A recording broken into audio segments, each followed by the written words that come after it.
there's some children back there. You should wash your hands before you eat, okay? I mean, I was going to say a little bit more about that, but basically your mom will give you all the rest of the instructions.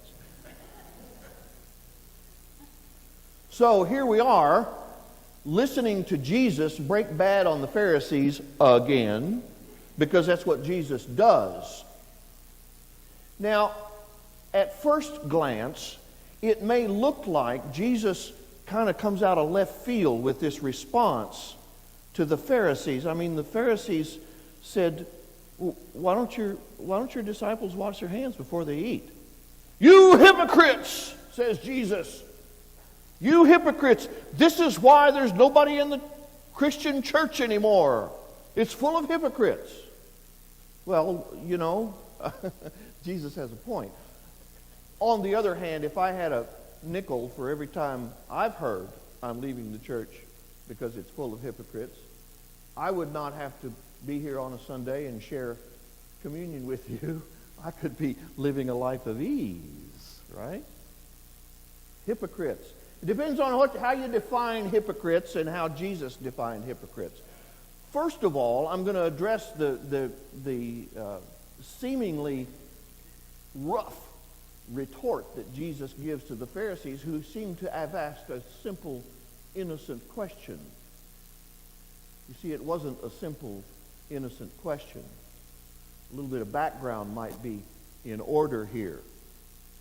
The Pharisees were a party within Judaism. There were 4 parties within Judaism, and they were one of them, and their main deal was that they abided by and believed in and taught the oral law, the oral tradition.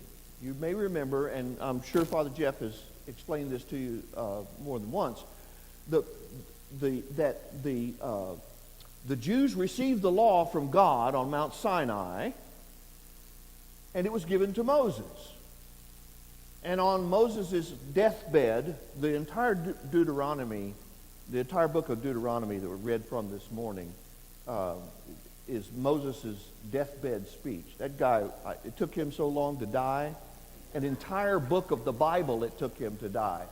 And he said, among other things, he said, you got to obey the law that we have gotten from God. You've got to obey that law. It's a gift from God. It's God's greatest gift to us. In fact, to this day, the Jews believe that the greatest gift that God ever gave the people was the law. And it is the greatest gift that God ever gave the people, except for Jesus. It is the great gift of God because God was able to show the people how to live after they came out of 400 years of slavery. A slave doesn't have a way to know how to make a community. A slave is not responsible for anything except getting up and brushing his teeth, and then everything else is do what you're told. But this way, the people knew how to make community. Well, the other thing that Moses said was, besides obey this law, is don't add anything to it, and don't take anything away from it. So hearkening back to that, Jesus comes back to the Pharisees who say, why don't your disciples adhere to the tradition of the elders? Because you see, the tradition of the elders to which they were referring is this oral law. Now, there's a lot to the oral law. You see, the law says, don't eat things that are unclean, period. Well, how do you know what's unclean? So the oral law is developed by the rabbis in the Mishnah, and what they do is they say, well, this is what that means. You have to wash the food. You have to wash your hands. Don't eat animals that are by nature unclean, and things like that. That's all part of the oral law. Well, it makes a lot of sense because it interprets the law of God that was given on Mount Sinai, right? It makes things a little bit clearer. The thing is that the Pharisees believed so much in the oral law that it became something of a litmus test as to not just who was a Pharisee, but who was righteous. Why do your disciples not follow the tradition of the elders? That's a pretty good question now, huh? Why do your disciples not follow the tradition of the elders? By this time, the tradition of the elders is about, 1,500 years old. I mean, it started back then. It's ongoing. And so Jesus says, you hypocrites. Now, we understand the word hypocrite in a particular way. A hypocrite is someone who says one thing and does another, right? A hypocrite is someone who says, this is righteous and this is unrighteous, and then goes and does the unrighteous thing. All right? So by my count, there are probably 130 hypocrites in this room. I'm the 130th, or maybe the first, I don't know, but I'm one of them. We're all hypocrites according to that definition of the word. We all have said at one point or another, either by our words or by our actions, do like I say and not like I do. We've all done that, have we not? Wash your hands before you eat. Now, I don't want you to go home and ask your parents if they have ever eaten without washing their hands, because they would have to probably be embarrassed to tell you that, yeah, they probably did. Maybe it was only when they were your age, but still, do like I say, not like I do. That's what a hypocrite is. But you see, whatever word Jesus used, and I don't know what it was because he spoke in Aramaic, which I have no knowledge of, the writer of Mark's gospel translated it into the Greek word hypokritos. A kritos is a judge. So krito means to judge. Hypokritos means to judge under. In other words, this is the rated judge, and you're judging this way. Or maybe this way. Or maybe this way or this way. In other words, you're missing it. You're missing what the central issue is. If you're a hypocrite, you are missing what the central issue is, and you are making a central issue out of something that is, peripheral. Moses said, follow this law. Moses did not prescribe Dial's soap. Right? Moses did not put the eye of the needle up there for everybody to have to go through in order to be deemed worthy of God's love. Cut it out. See, the thing was, what the Pharisees were doing is they were saying, we are abiding by the tradition of the elders, But what they were really doing was determining who was in and who was out. Who was acceptable and who was not acceptable. Oh, we're just abiding by the tradition of the elders. But what they were doing was deciding that one person belongs and another person does not. They were dividing people from people, do you see? And when we go about dividing people from people, we are doing evil.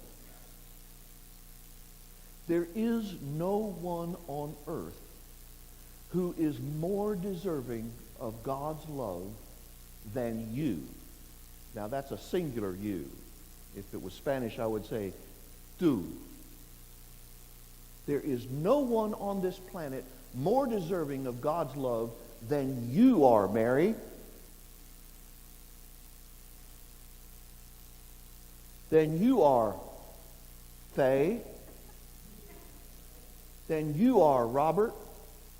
There is no one on earth more deserving of God's love than you. There is no one on earth less deserving of God's love than you, Mary, Faye, Robert, Peter, all of the rest of you. When we go about dividing people from people, We are doing the enemy's work for him. Because the enemy wants us to be afraid of each other. His beard is more red than mine is. So I should be afraid that he's going to take over the popularity contest that exists every moment of my life with every person I meet. He is an Astros fan, and he's wearing an Astros shirt in church. I'm not wearing an Astros shirt. He must be winning the Astros fan contest. This is cute and this is funny, but I'm serious about this. When we separate people from people, when we divide people from people, we are doing the enemy's work for him. I cannot be any clearer than that. We live in a time when we are frequently encouraged to be afraid of people who are different from us. We say things like, sure, you can come in, $100 a plate. Or we say things during Jim Crow like, sure, you can vote, Robert. All you have to do is take this ballpoint pen and sign your name on this piece of wax paper. By the way, my government teacher taught me that in high school. He lived through a lot of Jim Crow. Sure, just sign your name with a ballpoint pen on this piece of wax paper and you can vote. This is the tradition of the elders. You have to sign your name or make your mark. You see, what the Pharisees were trying to do is that they were trying to point out the unrighteousness, the unacceptability of the disciples of Jesus. And the reason was that they were afraid. And they were afraid because they did not realize that there ain't nobody here but us sinners. They were afraid because it never occurred to them that there exists God and everybody else. And that's it. There's God and there's everybody else. The everybody else included the Pharisees and the Sadducees and the Essenes and the Zealots and you and me and Adolf Hitler and Jimmy Carter and John McCain and Aretha Franklin. Praise Jesus.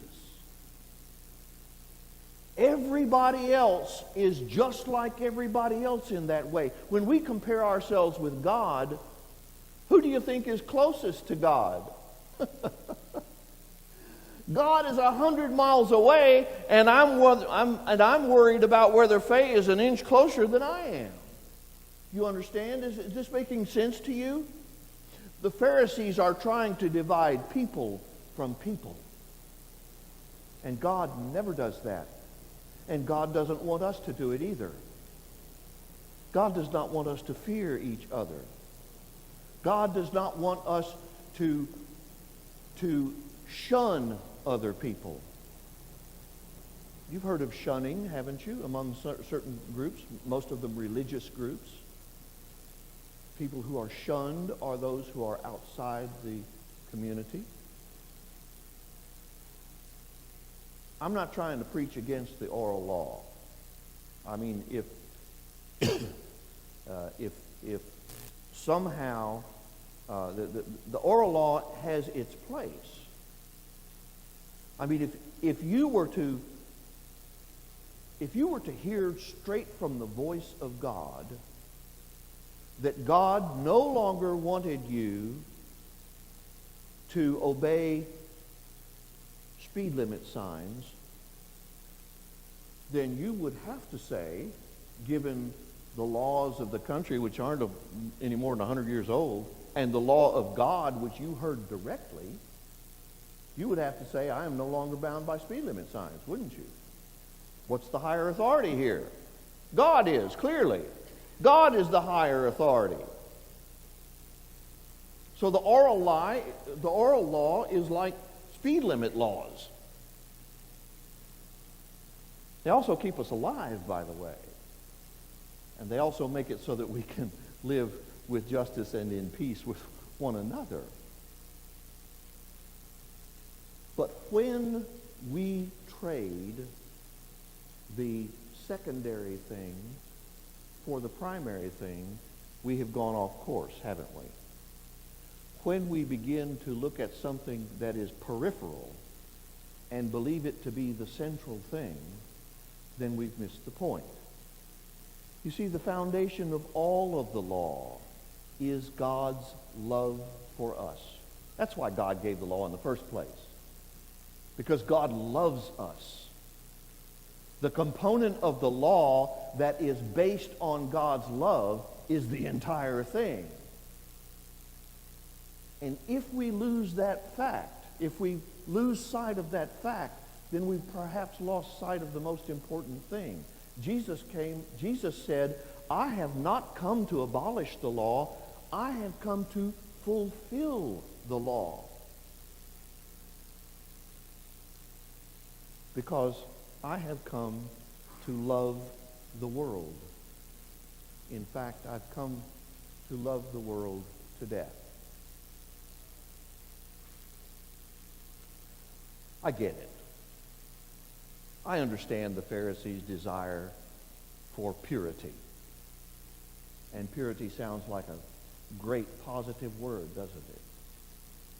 We've looked for purity in our lives all our lives. The whole human experiment is an effort by human beings to determine purity. But we try to purify ourselves with things that are not pure. That's the problem. You can't purify yourself with anything that is not pure. Nothing outside can defile, says Jesus. I got news. Nothing outside can make you pure either. Not adherence to a set of beliefs, not eating in a certain way, not even washing your hands before you eat. The only thing that can make you pure is love. The only way to purify your heart and your soul is by a great big heaping dollop of love. That's the only way you're going to get there. And when you look at that person that you have hitherto despised, and when you find love for that person, you'll be on your way. When you look at your next door neighbor whose dog barks all night long, and you begin to love that neighbor, then you'll be on your way.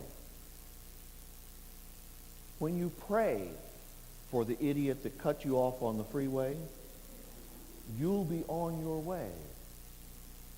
Because the purity of your heart and your soul is directly correlated to how well and how carefully you tap into the love that God has for the creation.